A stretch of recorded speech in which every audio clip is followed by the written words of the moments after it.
Please consider supporting us by clicking on the like and subscribe buttons. Your support will be greatly appreciated. Chapter 6.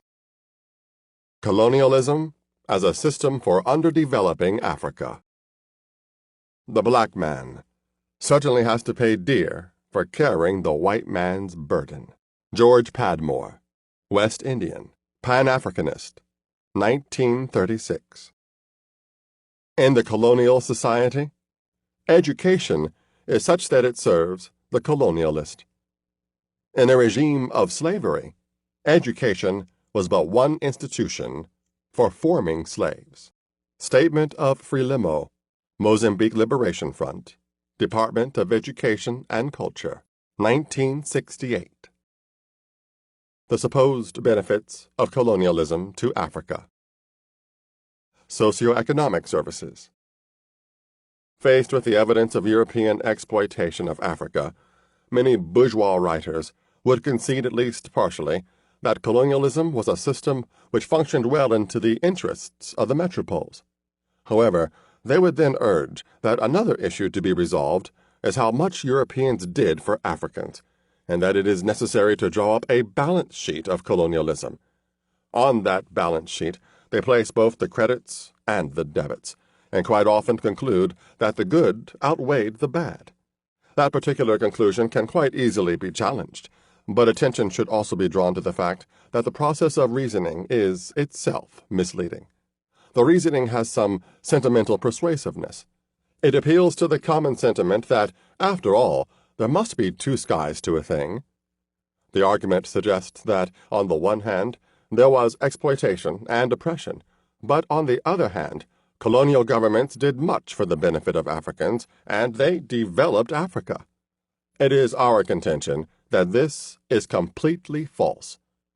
Colonialism had only one hand. It was a one-armed bandit. What did colonial governments do in the interest of Africans? Supposedly, they built railroads, schools, hospitals, and the like. The sum total of these services was amazingly small.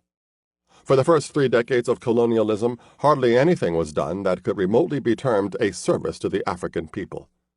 It was, in fact, only after the last war that social services were built as a matter of policy. How little they amounted to does not really need illustrating.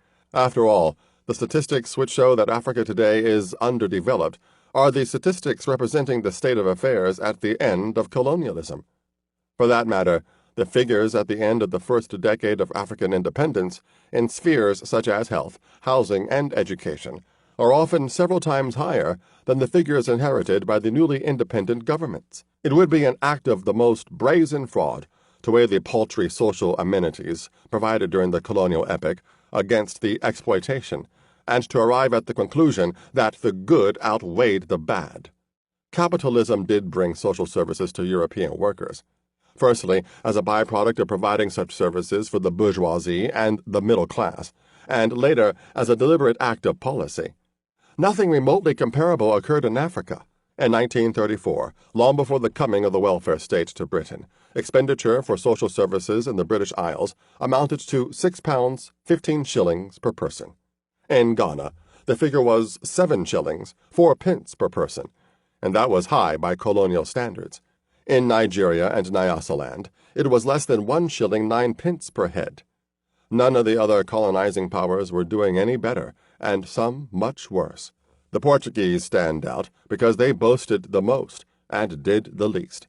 Portugal boasted that Angola, Guinea, and Mozambique have been their possessions for 500 years, during which time a civilizing mission has been going on.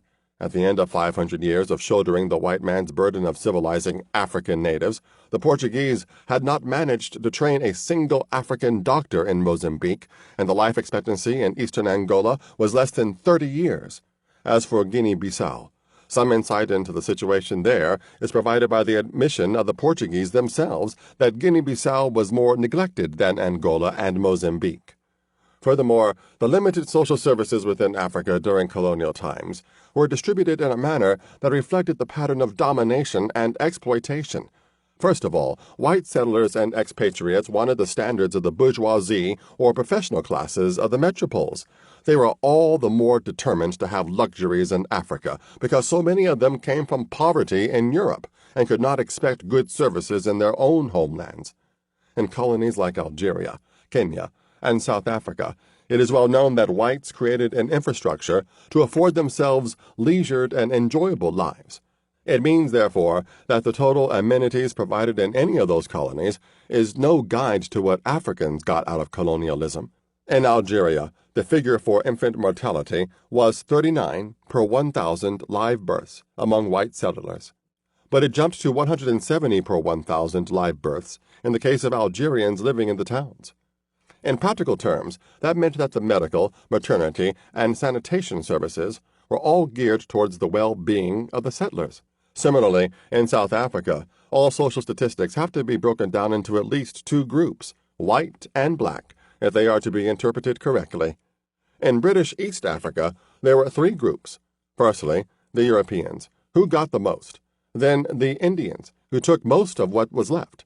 And thirdly, the Africans, who came last in their own country. In predominantly black countries, it was also true that the bulk of the social services went to whites. The southern part of Nigeria was one of the colonial areas that was supposed to have received the most from a benevolent mother country. Ibadan, one of the most heavily populated cities in Africa, had only about 50 Europeans before the last war. For those chosen few, the British colonial government maintained a segregated hospital service of 11 beds in well-furnished surroundings. There were 34 beds for the 500,000 blacks. The situation was repeated in other areas, so that altogether, the 4,000 Europeans in the country in the 1930s had 12 modern hospitals, while the African population of at least 40 million had 52 hospitals. The viciousness of the colonial system with respect to the provision of social services was most dramatically brought out in the case of economic activities, which made huge profits, and notably in the mining industry.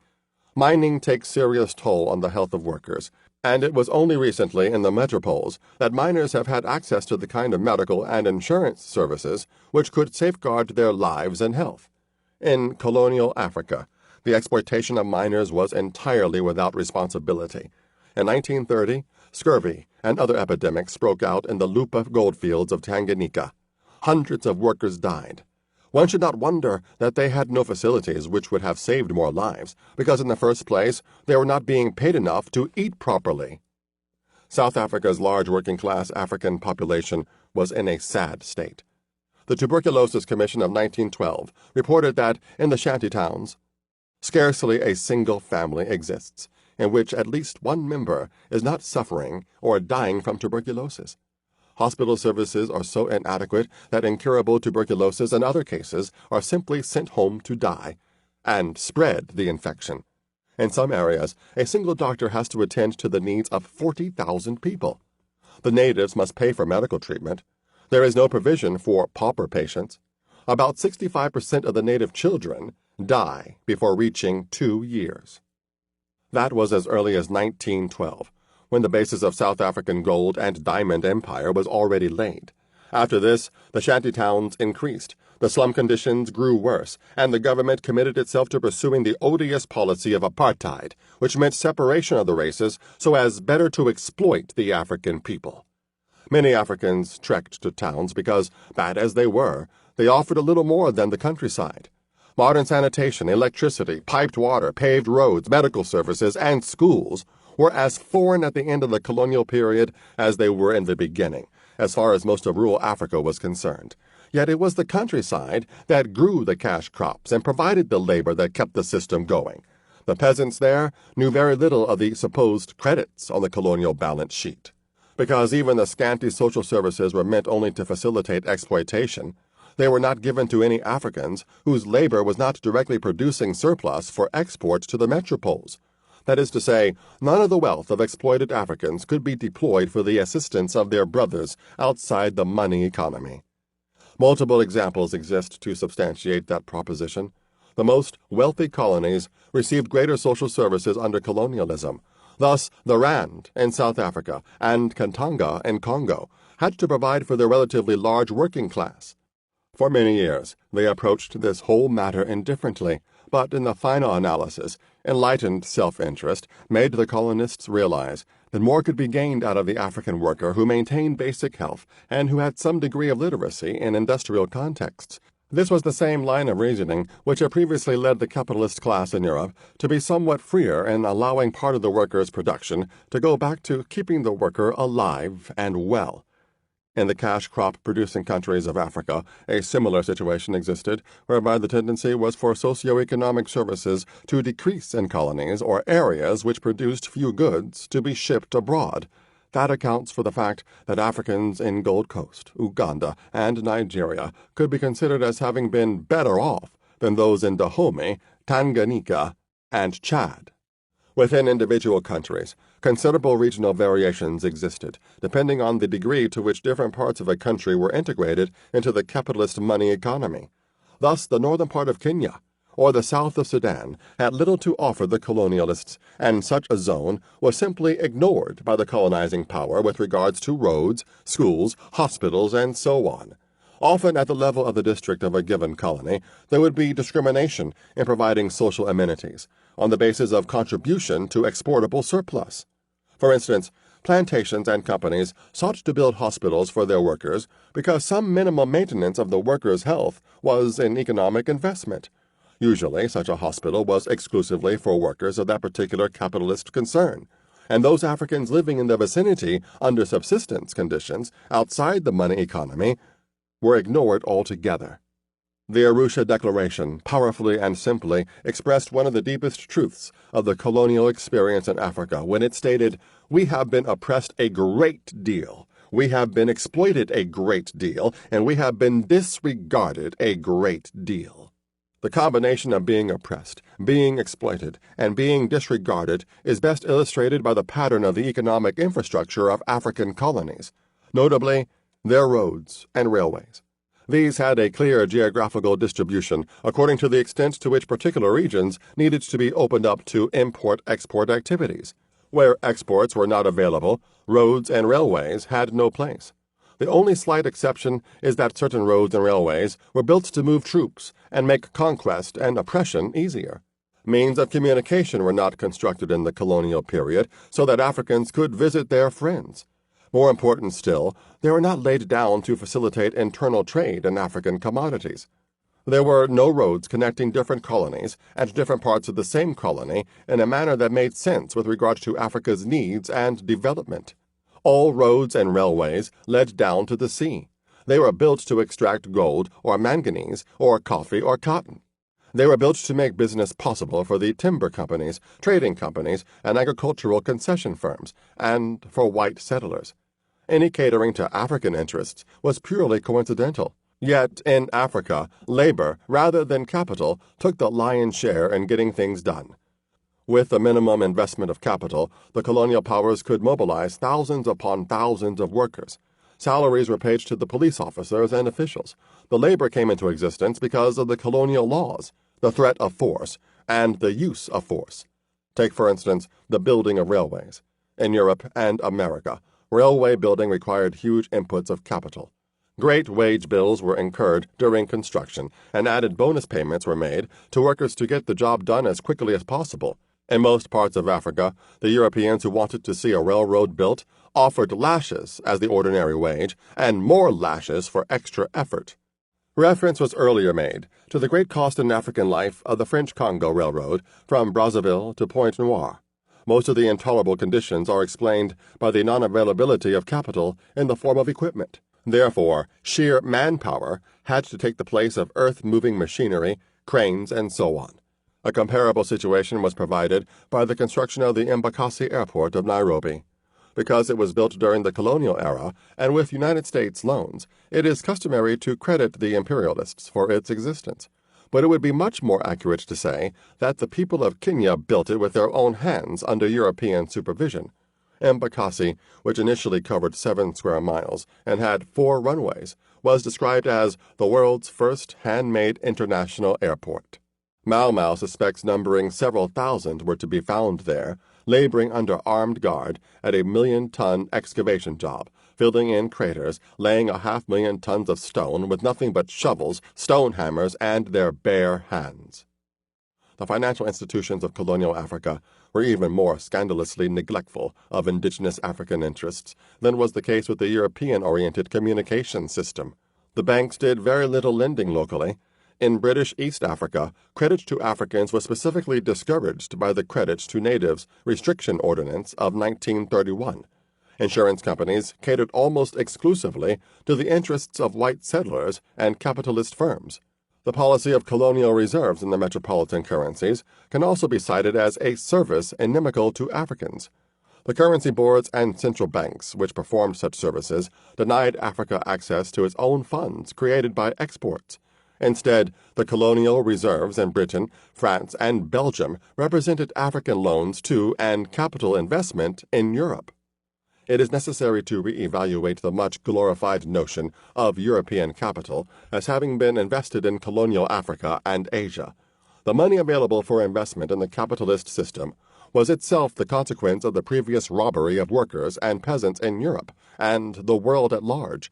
In Africa's case, the capital that was invested in 19th century commerce was part of the capital that had been derived from the trade in slaves. The Portuguese government was the first in Europe to ship captives from Africa, and the last to let go of slave trading. Much of the profit slipped out of Portuguese hands and went instead to Britain and Germany. But the Portuguese slave trade nevertheless helped the Portuguese themselves to finance later colonial ventures, such as joint capitalist participation in agricultural and mining companies in Angola and Mozambique. As indicated earlier, many of the entrepreneurs from the big European port towns who turned to importing African agricultural produce into Europe were formerly carrying on the trade in slaves. The same can be said of many New England firms in the United States. Some of the biggest names in the colonial epoch were capitalist concerns whose original capital came from the trade in slaves or from slavery itself. Lloyd's, the great insurance underwriting and banking house, falls into this category, having been nourished by profits from the slave territories of the West Indies in the 17th and 18th centuries. The ubiquitous Barclays Bank had its antecedents in slave trading. Worms et Compagnie is a French example of the same phenomenon. Back in the 18th century, Worms had strong links with the French slave trade, and it grew to become one of the most powerful financial houses dealing with the French Empire in Africa and Asia, with particular concentration in Madagascar and the Indian Ocean. The example of Unilever and the UAC, which was highlighted in the previous chapter, also reinforces the point that Africa was being exploited by capital produced out of African labor. When Lever Brothers took over the Niger Company in 1929, they became heirs to one of the most notorious exploiters of 19th century Africa. The Niger Company was a chartered company with full governmental and police powers during the years 1885 to 1897. In that period, the company exploited Nigerians ruthlessly. Furthermore, the Niger Company was itself a monopoly that had bought up smaller firms tracing their capital directly to slave trading. Similarly, when the UAC was born out of the merger with the Eastern and African Trading Company, it was associated with some more capital that grew from a family tree rooted in the European slave trade. The capital at the disposal of the big French trading firms CFAO and SCOA can also be traced in the same way. The process of capital accumulation and reproduction in East Africa lacks the continuity of West Africa. Firstly, Arabs as well as Europeans were participants in the slave trade from East Africa. Secondly, the Germans intervened in 1885, although they had not been previously involved, while the French, who had led the European slave trade in East Africa during the 18th and 19th centuries, concentrated on colonizing the Indian Ocean islands rather than the East African mainland. Thirdly, German colonialism did not last beyond the 1914 to 1918 war. Even so, on the British side, the capital and profits of the colonizing East Africa Company reappeared in the trading firm of Smith Mackenzie. The capital that was invested in colonial Africa in later years was a continuation of the 19th century, along with new influxes from the metropoles. If one inquired closely into the origins of the supposedly new sources, quite a few would have been connected very closely to previous exploitation of non-European peoples. However, it is not necessary to prove that every firm trading in Africa had a first-hand or second-hand connection with the European slave trade and with earlier exploitation of the continent.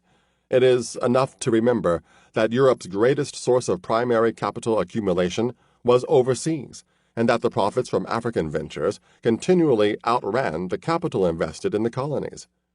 A conservative bourgeois writer on colonial Africa made the following remarks about the South African gold and diamond industries.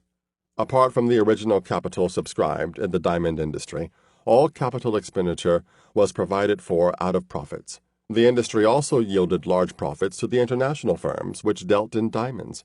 These had a peculiar importance, because a considerable portion of the wealth accumulated by diamond firms was later used in the development of the gold industry of the Rand. Similarly, in Angola, the Dimang Diamond Company was an investment that quickly paid for itself and was then producing capital. The combined profits of that company for the years 1954 and 1955 alone came to the total of invested capital plus 40%. The excess over investment and maintenance costs was of course expatriated to Portugal, Belgium, and the United States, where the shareholders of Dimang were resident, and Angola was thereby investing in those countries. In this case, the colonies were the generators of the capital, rather than the countries into which foreign capital was plowed. Capital was constantly in motion from metropole to some part of the dependencies, from colonies to other colonies via the metropoles, from one metropole to another, and from colony to metropole. But because of the super profits created by non-European peoples ever since slavery, the net flow was from colony to metropole. What was called profits in one year came back as capital the next. Even progressive writers have created a wrong impression by speaking about capital exports from Europe to Africa and about the rule of foreign capital. What was foreign about the capital in colonial Africa was its ownership and not its initial source. Apologists for colonialism are quick to say that the money for schools, hospitals, and such services in Africa was provided by the British, French, or Belgian taxpayer, as the case may have been. It defies logic to admit that profits from a given colony in a given year totaled several $1,000,000, and to affirm nevertheless that the few $1,000s allocated to social services in that colony was the money of European taxpayers. The true situation can accurately be presented in the following terms. African workers and peasants produced for European capitalism goods and services of a certain value. A small proportion of the fruits of their efforts was retained by them in the form of wages, cash payments, and extremely limited social services, such as were essential to the maintenance of colonialism. The rest went to the various beneficiaries of the colonial system. There can be little dispute over the credibility of the data which are available to amply demonstrate that colonialism, for the most part, aimed at developing the metropoles and only allowed certain crumbs to the colonies as incidental byproducts of exploitation. British colonial records are full of reports of royal commissions investigating this and that. The reports upon which action was seldom taken provided the best evidence of the appalling indifference of the colonial regimes to the needs of Africans. In the 1930s, there were riots throughout the West Indies because of the insupportable suffering of the African descendants who were left stranded in those parts after slavery. The Royal Commission investigating the grievances found them so shocking that the full findings were not published during the war, lest they reveal that colonialism was hardly any better than the fascism against which Britain was fighting. It was out of that investigation that the idea of establishing Colonial Development and Welfare, CD&W, was advanced. An act to that effect was passed in 1940, although it was not until 1944 that funds became available for CD&W loans to colonial administrations. The French also had their counterpart to CD&W in the form of FIDES, set up in 1946. From the earliest days of colonial expansion, there were two kinds of explanations of motives coming out of the metropoles. One was very frank, and appealed to the various chambers of commerce in European towns. It said simply that Europeans were in the colonial game because it was damned profitable, and that was that. However, there were other elements who thought it necessary to peddle a line about the welfare of the uncivilized natives. This was a continuation of earlier justifications of slavery on the ground that it carried the heathen Africans to Christian lands. As colonialism came under heavy criticism during the last decades, more deliberate efforts were made to whitewash it. Both CD&W and FIDES were part of the public relations propaganda of colonialism, striving to mask and deny its viciousness. Above all, both FIDES and CD&W were born of post-war conditions in Europe at the time when Western European capitalist nations were desperately falling back on colonies to save them vis-a-vis socialism and even from the competition of the United States. Mr. Bevan, a noted labor leader turned traitor to his class and spokesman for British capitalism, made the observation that the other two world powers, the United States and Soviet Russia, have tremendous resources. If Western Europe is to achieve its balance of payments and to get a world equilibrium, it is essential that African resources should be developed and made available. Any close study of the operations of CD&W and FIDES reveals clearly that they had nothing to do with African development, but a great deal to do with the welfare of capitalist Europe. The so-called development funds for Africa went almost exclusively into the building of economic infrastructures and into the provision of certain social services. Of the CD&W grants between 1946 and 1956, less than 1% was allocated to industries. In the case of FIDES, from 1949 to 1953, the corresponding figure was less than 0.5%. Agriculture fared very little better, although that was, of course, the principal activity in which Africans were engaged. The colonial administration of Nigeria set up a 10-year plan with hopes of borrowing heavily from CD&W funds. In that plan, the sum total of £1,824 million was voted for agriculture out of a total of £53 million. Most of that agricultural grant was to be consumed by constructing an agricultural school and for providing salaries for British experts. Other British colonies drew up 10-year plans, which had the same deficiencies as the Nigerian one, and indeed they were all apologies for the true economic plans, being nothing else but a series of disjointed projects drawn up by different government departments as extensions to their then existing activities.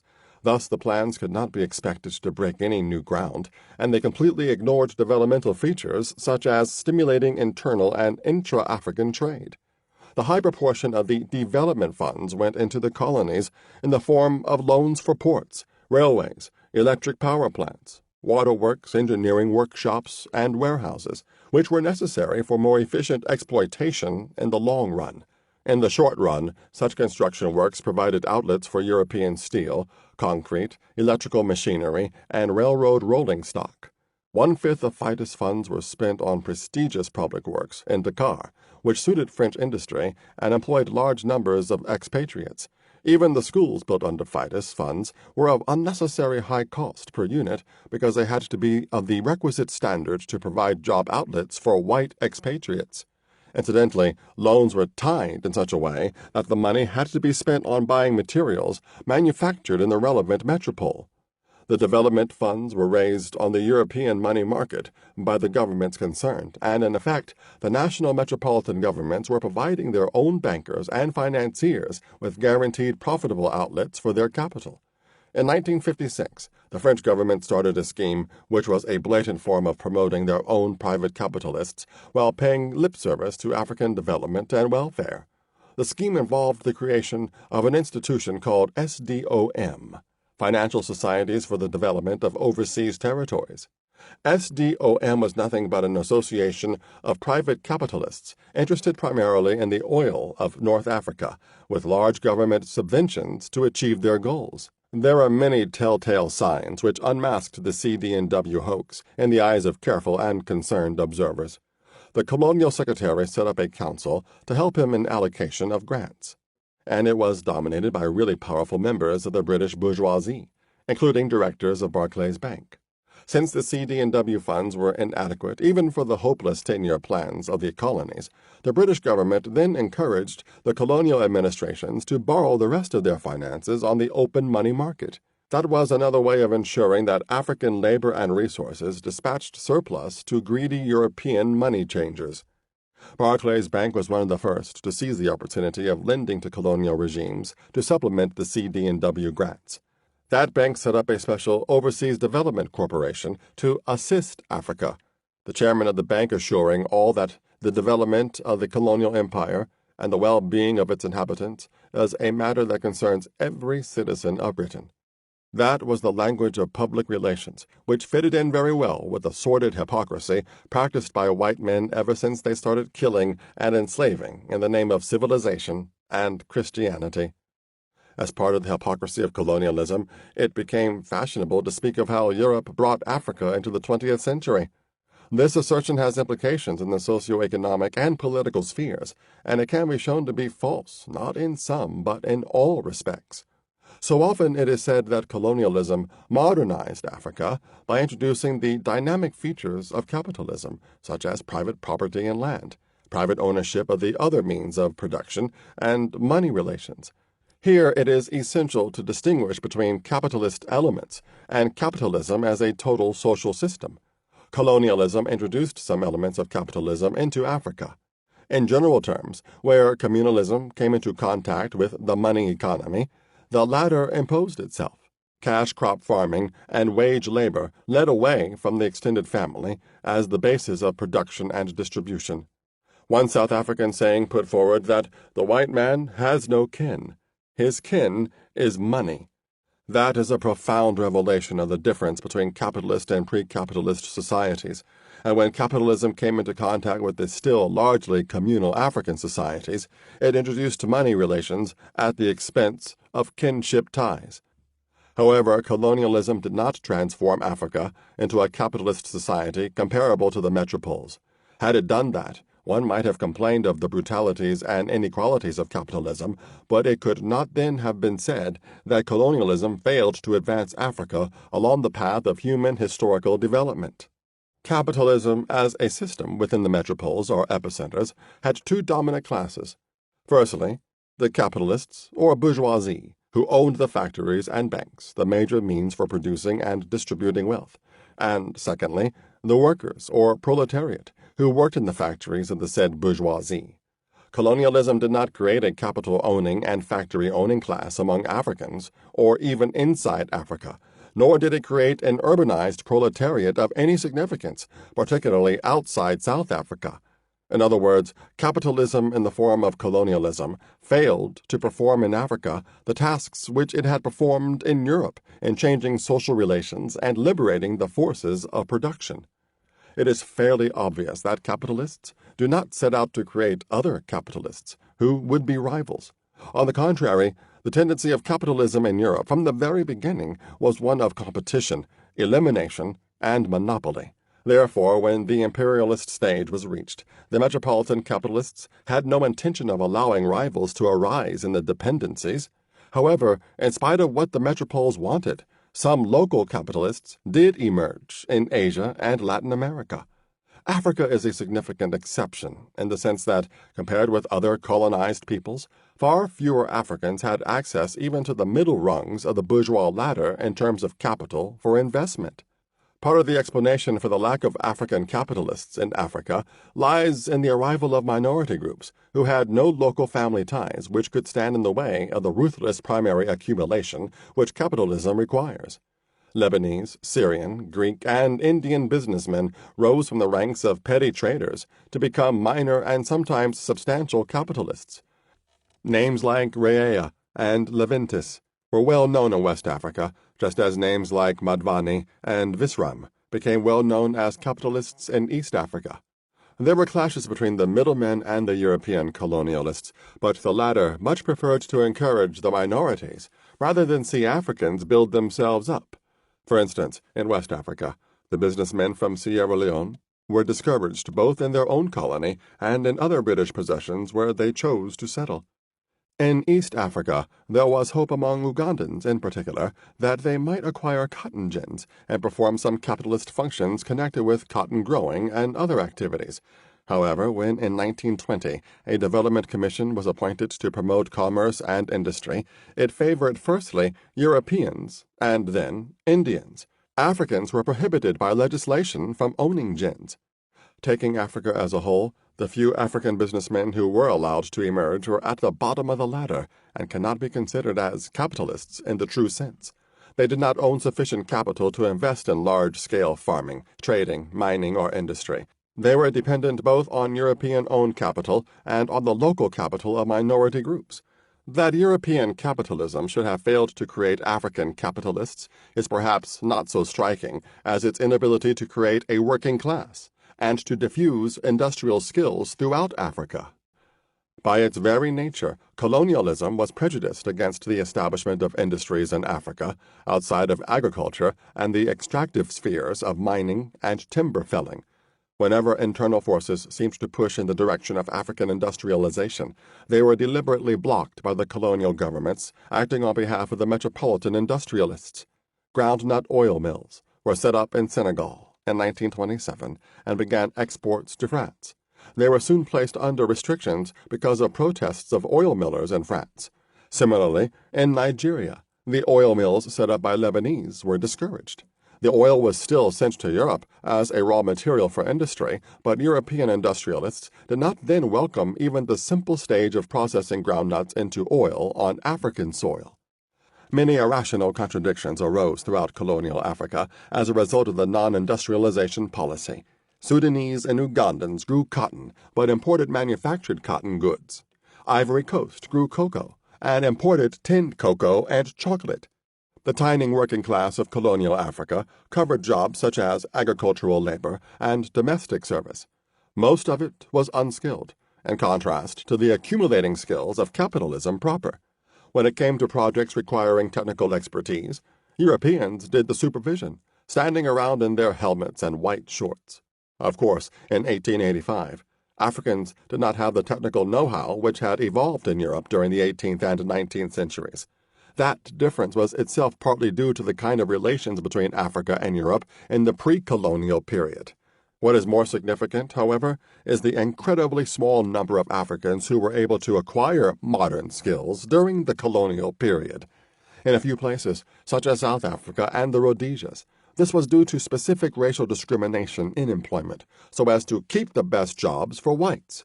Yet even in the absence of whites, lack of skills among Africans was an integral part of the capitalist impact on the continent.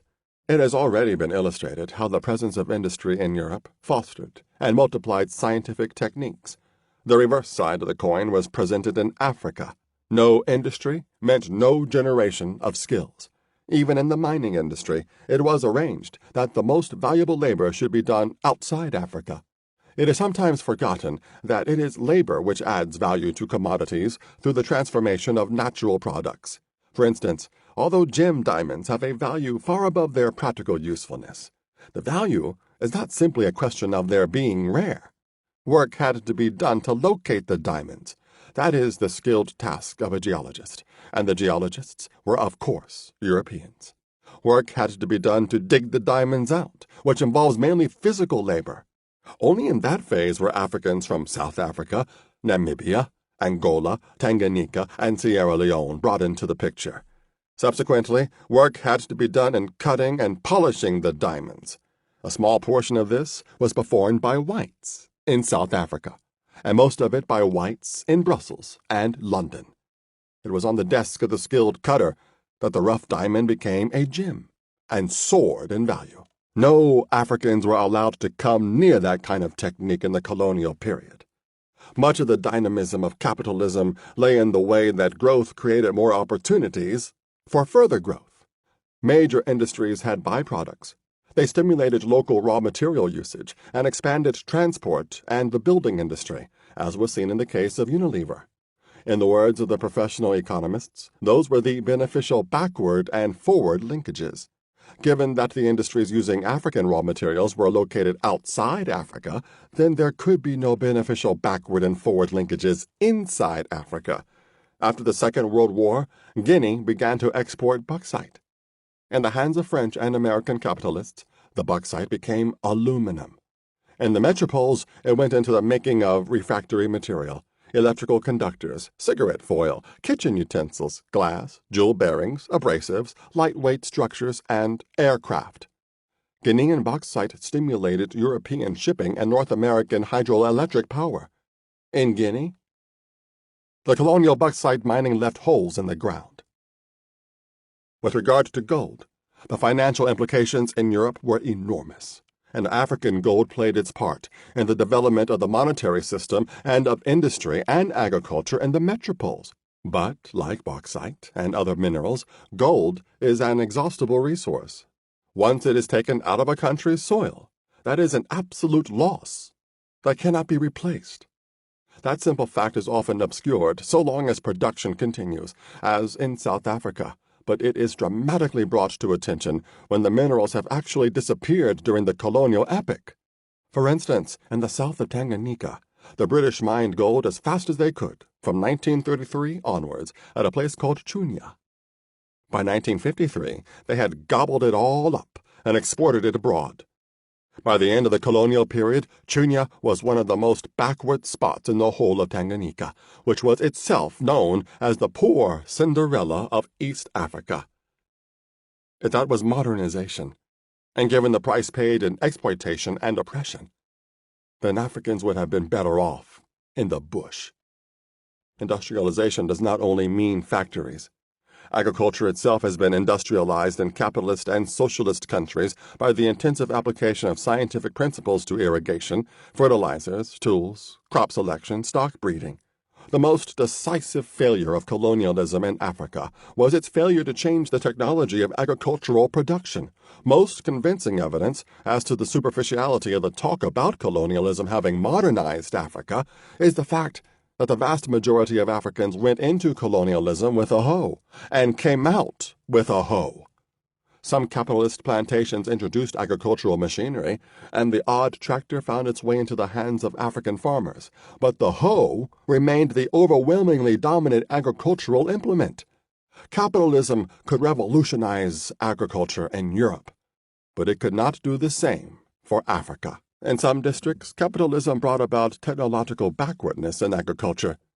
On the reserves of southern Africa, far too many Africans were crowded onto inadequate land and were forced to engage in intensive farming using techniques that were suitable only to shifting cultivation. In practice, that was a form of technical retrogression because the land yielded less and less and became destroyed in the process. Wherever Africans were hampered in their use of their ancestral lands on a wide-ranging shifting basis, the same negative effect was to be found. Besides, some of the new cash crops like groundnuts and cotton were very demanding on the soil. In countries like Senegal, Niger, and Chad, which were already on the edge of the desert, the steady cultivation led to soil impoverishment and encroachment of the desert. Racist notions are so deep-rooted within capitalist society that the failure of African agriculture to advance was put down to the inherent inferiority of the African. It would be much truer to say that it was due to the white intruders, although the basic explanation is to be found not in the personal ill will of the colonialists or in their racial origin, but rather in the organized viciousness of the capitalist/colonialist system. Failure to improve agricultural tools and methods on behalf of African peasants was not a matter of a bad decision by colonial policymakers. It was an inescapable feature of colonialism as a whole, based on the understanding that the international division of labor aimed at skills in the metropoles and low-level manpower in the dependencies. It was also a result of the considerable use of force, including taxation, in African labor relations. People can be forced to perform simple manual labor, but very little else. This was proven when Africans were used as slaves in the West Indies and America. Slaves damaged tools and carried out sabotage, which could only be controlled by extra supervision and by keeping tools and productive processes very elementary. Slave labor was unsuitable for carrying out industrial activity, so that in the United States, the North went to war in 1861 to end slavery in the South, so as to spread true capitalist relations throughout the land. Following the same line of argument, it becomes clear why the various forms of forced agricultural labor in Africa had to be kept quite simple, which in turn meant small earnings. Capitalists under colonialism did not pay enough for an African to maintain himself and family. This can readily be realized by reflecting on the amounts of money earned by African peasants from cash crops.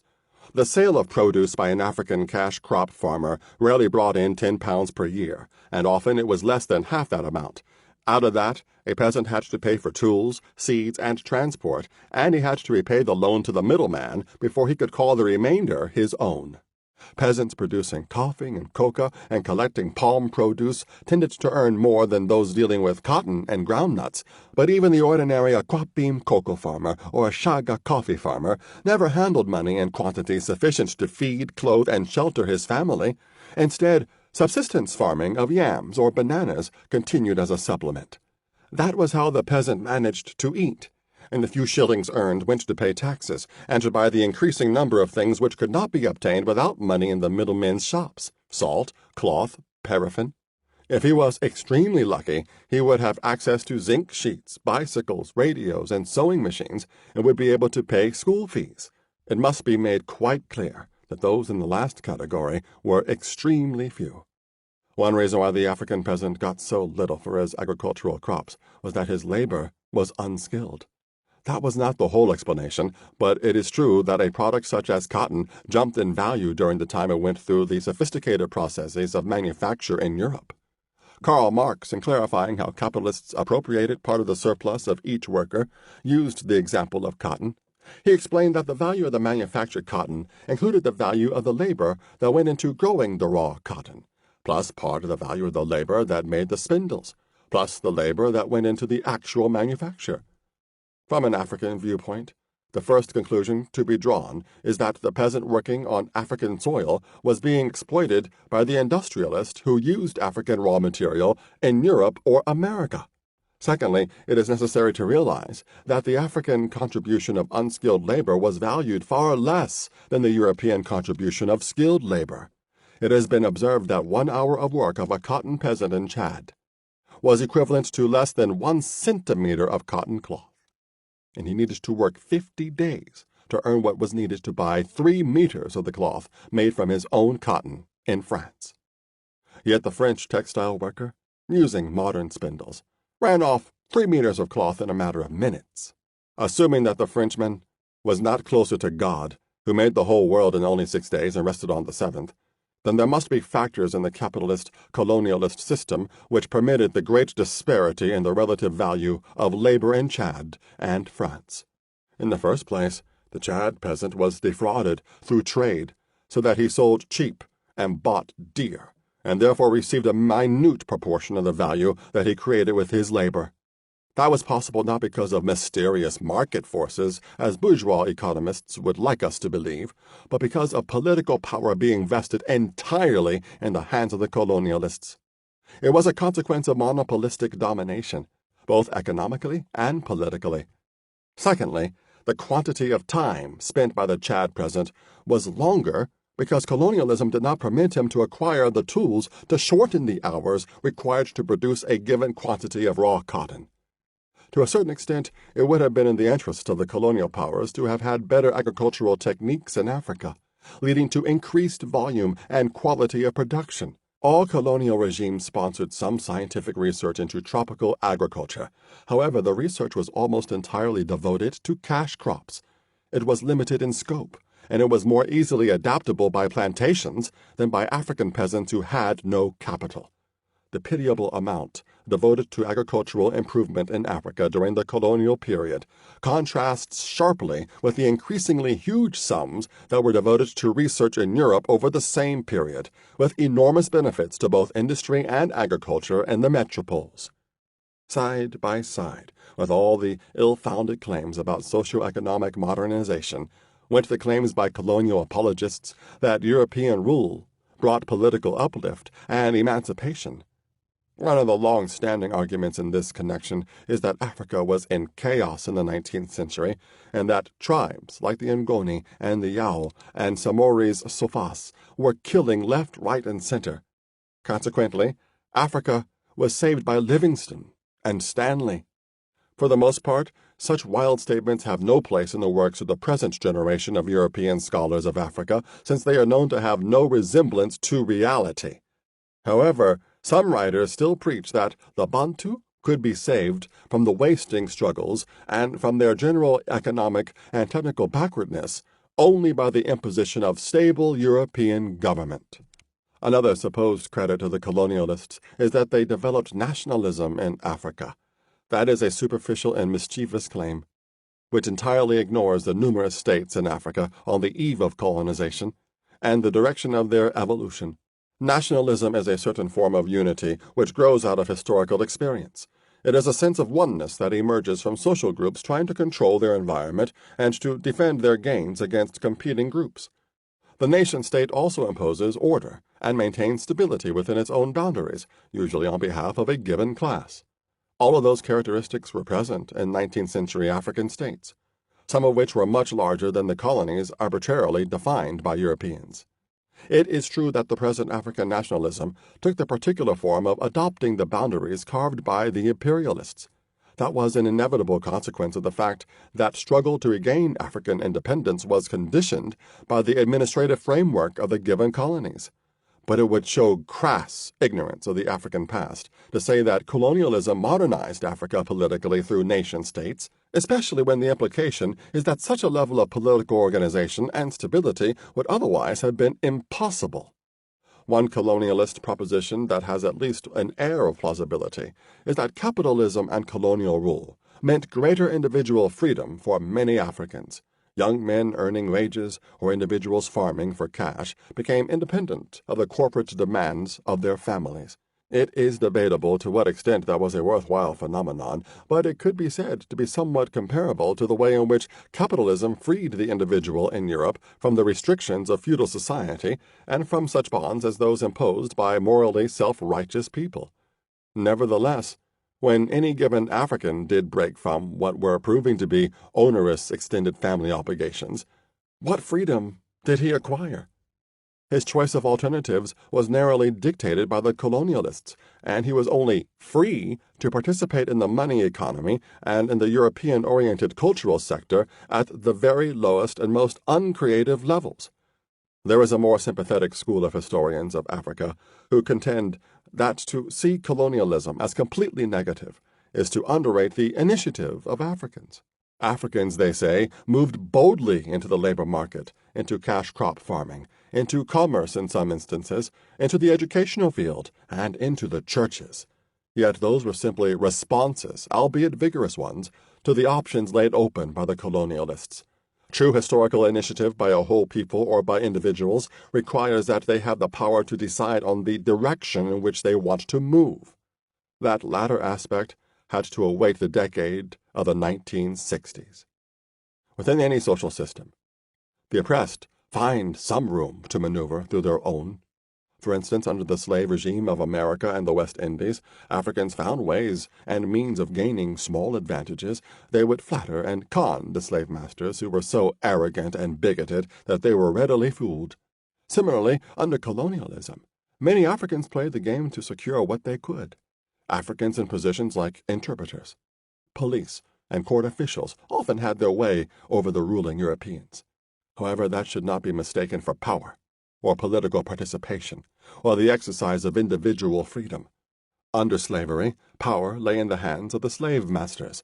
Under colonialism, power lay in the hands of the colonialists. The loss of power for the various African states meant a reduction in the freedom of every individual.